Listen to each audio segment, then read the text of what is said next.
Ladies and gentlemen, welcome to the Rogers Kakasungura YouTube channel.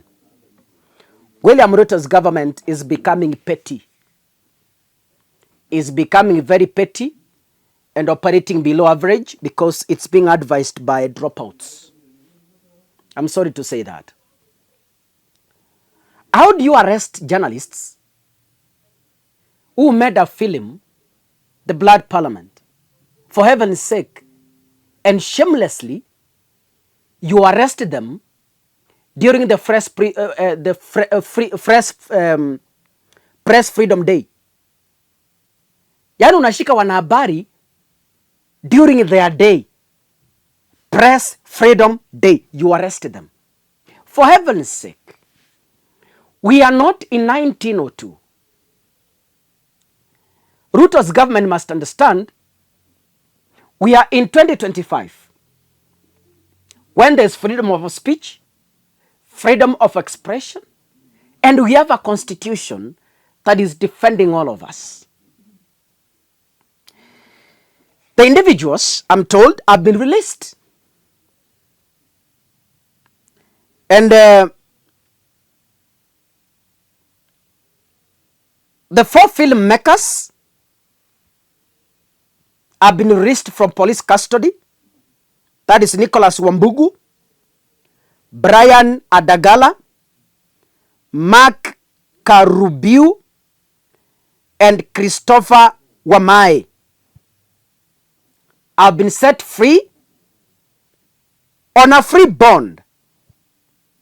But then all their gadgets are in the custody of the rogue government because they were picked from studio with their gadgets and arrested. The BBC spokesperson said, "We've been made aware of the arrest of 4 journalists in Kenya. To confirm, they were not involved in any way in the making of BBC Africa Eye's Blood Parliament documentary." A government scared by everyone. A government that is scared of its children. Echoes of war. A government that is scared of its own media. A government that is scared of bloggers. A government that is scared of everybody. Where are we headed to as a nation? For the record, the 4 gentlemen were linked to the viral Blood Parliament documentary that was done by the BBC. They were picked up, according to the report in my possession, by the police on the night of Friday, yesterday, May 2nd, 2025, from their studio in Karen under what has been termed as unclear circumstances. The reports further tells us that they were separated into 2 groups upon the arrest, with Gichuki and Adagala being held at Pangani Police Station, as it was revealed by lawyer Ian Mutiso. Karubiu and Wamae were held at Mudaiga Station, and the authorities did not state publicly the reason for the arrest. The arrest sparked an uproar online. And let me tell you, Kenyans, if there is a powerful tool that God has given us in Kenya, is social media. Social media has played a critical role against this regime. You know, Ruto must understand that you cannot govern applying the 1903 tactics, for heaven's sake, in 2025. Previously, we had no internet, we had no Facebook, we had no YouTube, we had no X, we had no TikTok. Those years.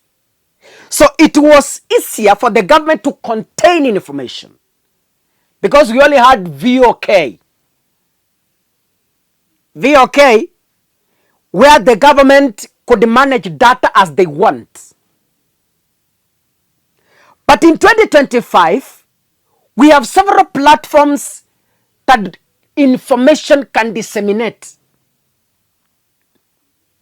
So, new technology demands for new governance tactics.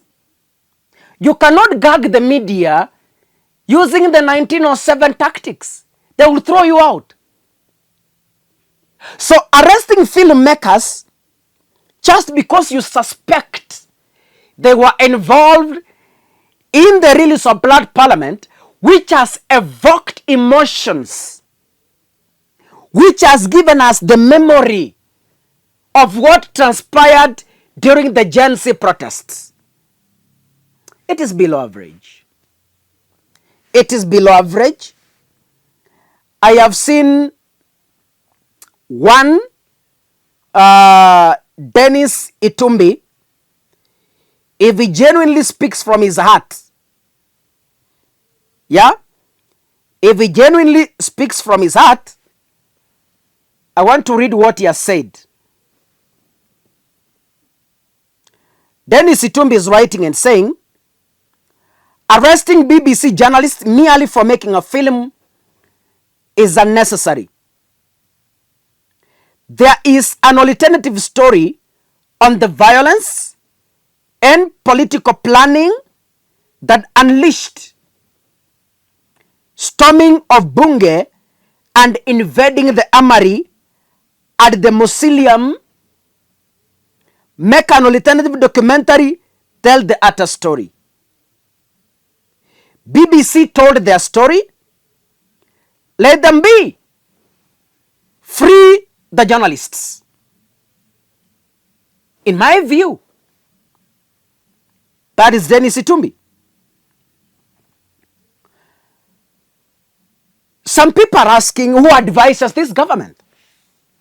Of course, you know who the advisors are.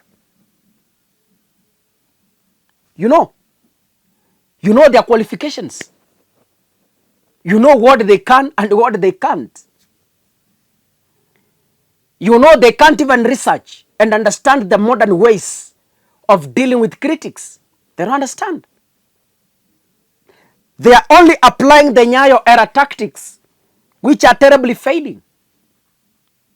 A government that is at war with everybody is a dying government. Sasa serikali unapigana na watoto wako wa shule below 18 years. Ati wametengeneza play inaitwa Echoes of War. Kidogo kidogo unapigana na wanahabari ati kwa sababu umefikiria wao ndio walitengeneza hii documentary ambayo imewapiga 10 flat. If you are competent enough, why can't you counter by releasing an alternative government documentary?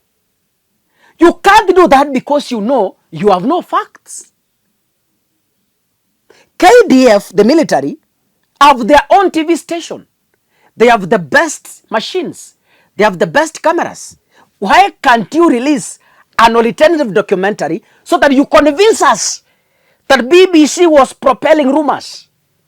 Why can't you do it? But because you know you can't and you have no facts, you can't dare. But let me tell you, this Kenya, media will continue to speak, regardless of the environment we are operating in. We had powerful politicians like Moi, they're in the grave. The most dreaded politicians who were feared by everyone, Moi, they're fossils now. Kenyatta went, Kibaki went, And those who are present now will definitely go. It's a matter of time. No one lives forever. Do good when you are alive and change the legacy of your people. God bless you, ladies and gentlemen. See you in the next episode. Asanteni sana.